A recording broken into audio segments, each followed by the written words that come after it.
Bankroll mom. Okay, okay, you know, well, I be bumping California love on the west side. Thank God for the weed women in the sunshine. It's your boy Crypto Blood, and welcome to another BloodBath Friday. Man, Black Friday for sure. And we ain't talking about shopping, people.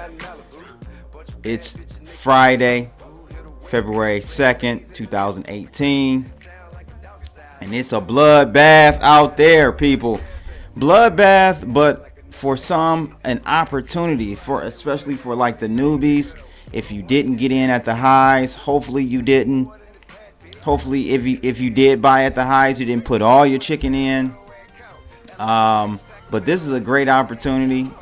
I've seen this, and those who have been in the space have seen this multiple times. This is not anything new with crypto to have this volatility, especially with a lot of the negative fundamentals that we're hearing come out of the industry. So you got Japan hacking with CoinCheck, governments from India talking about clamping down and banning Bitcoin. The list goes on, and this is really just a start. I mean, what's the saying? If you ain't got no enemies, you ain't doing nothing good or right. Well, Bitcoin will definitely create more enemies going forward, people. So you need to just hang in there and really buy the dips. And if you don't have dry powder to buy the dips, then you need to just hold tight. Sit, hodl, right? You need to hodl, people. So I'm not even gonna mind telling you to go over to Crypto Blood and buy some merch, because I know you ain't in the mood. So we're gonna skip that and get right to the coin market cap. Wow, look at that, people. $372 billion total market cap for cryptocurrencies. Bitcoin's dominance is up 36.6%, up from I think about 34% the other day. But that market cap taking a beating. Red. Looks like you're scrolling through a Crypto Blood video playlist thumbnail, all red. That's all you see here. Again, great opportunities to buy, in my opinion. That's just my opinion, not giving financial advice at all. Never will, never have. But just seeing that I've been here before, many times before. These are the opportunities that I dream for. So you should definitely be taking advantage of this if you are in the market for cryptocurrencies. Let's go ahead and take a look at this chart, because I know that's what many of you want to really see my take on. And I actually zoomed out to the day chart just to give you guys a perspective of what's going on here. Okay, and I did this yesterday. I zoomed out to the day chart because you see this yellow dotted line here. I drew this maybe about 4 or 5 months ago, 4 months ago, and it's the top of Bitcoin. It was bumping against that. I drew that line back in May of last year, and we broke through that. That's even more technical breakdown. That was a break. And then the last one, though, if you see that thick red line, is an all-time trend line. Not all-time, actually. Close, though. Going back to July of last year, I drew that. And I just extended it out and made it thicker so you guys can see. But in my opinion, and it lines up kind of great with some other technicals that we've previously passed. So there's a Fibonacci extension level at that green dotted line. So I'm thinking, guys, in the next 2 or 3 days, we're going to go ahead and possibly hit that. Unfortunately. So we're talking about if we can stall off and not do it today or tomorrow, the longer we kind of stall the bears, the higher that line and price level will be. So, you know, we could see a capitulation to just go ahead and clear out all the weak hands. Capitulation down to the 7,000 range. I mean, we're at 7,900. What's another $900? So we may see that 77,000. If we do it today, it's going to be closer to 6,500 for us.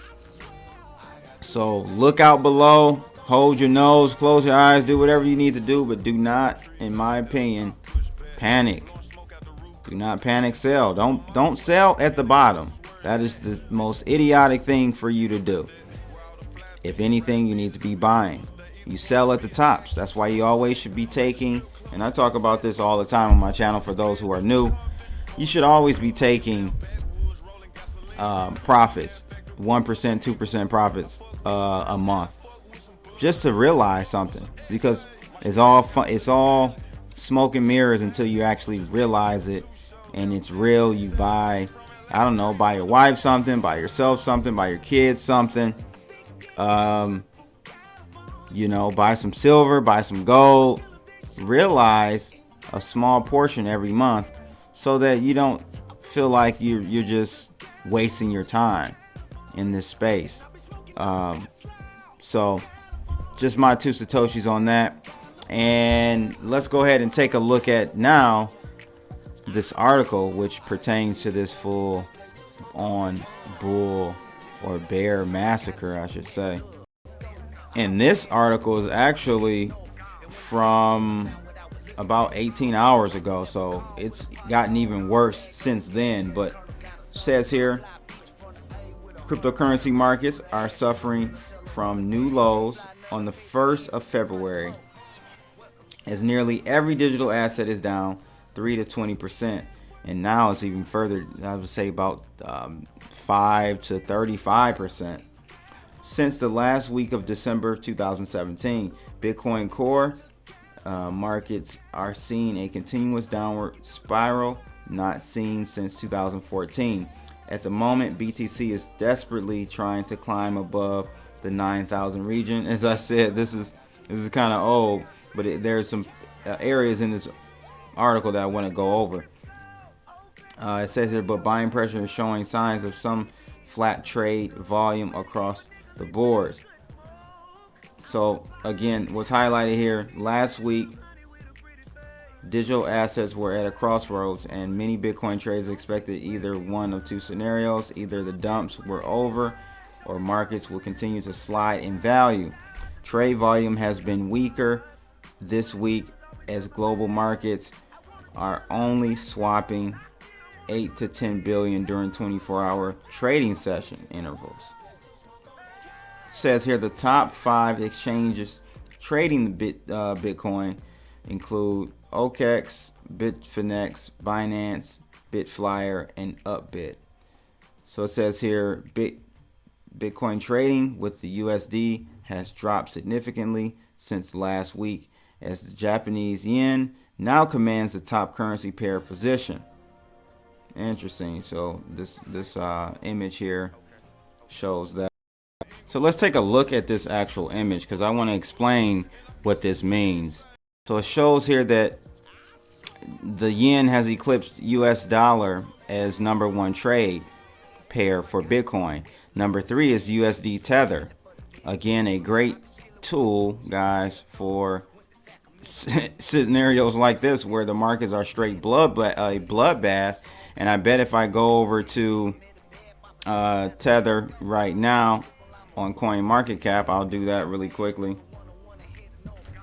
You will see Tether is probably near flat. Yeah, it's down almost 2%, 1.8%. So you would have you would have saved yourself, preserved your capital is a better way of putting it, versus being in any other cryptocurrency, because they're all getting hit. So that's a reason to use Tether in scenarios like this. But again, showing that the yen is the number one traded in volume tells me, this is what this tells me. This tells me that the coin check incident has caused a panic in Japan, and you have a lot of Bitcoin versus yen. Yen is the Japanese currency. Bitcoin yen pair trading. A lot of people are probably selling, forced liquidating Bitcoin in a panic, and probably hitting margin calls, all types of stuff. So that's another thing. Margin, trading on margin, meaning trading on borrowed money from exchanges, accelerates these types of events, these downward spirals. So that's something to keep in mind. So again, this chart this pie is showing us that that's where a lot of the volume and selling pressure is probably coming from, Japan. So back to the article though. So it says here, technical indicators. It says Bitcoin technical indicators show that the decentralized digital asset has erased most of its gains over the past 60 days. And cryptocurrencies are suffering the most continuous loss since 2014. And traders are uncertain about the current true market value of the cryptocurrency. The two simple moving day averages, both short term, which is the 100-day, and long term 200-day simple moving averages, have converged once again on January 30th. The 200-day is well above the short term 100-day trend line, which indicates bears will relentlessly keep pushing the value towards the downside. And that goes with what I'm saying. That line on the chart, that the red one, and I'll go back to it for you guys, but that red line is near, like I said, we're looking at 7,000 to 6,800 now.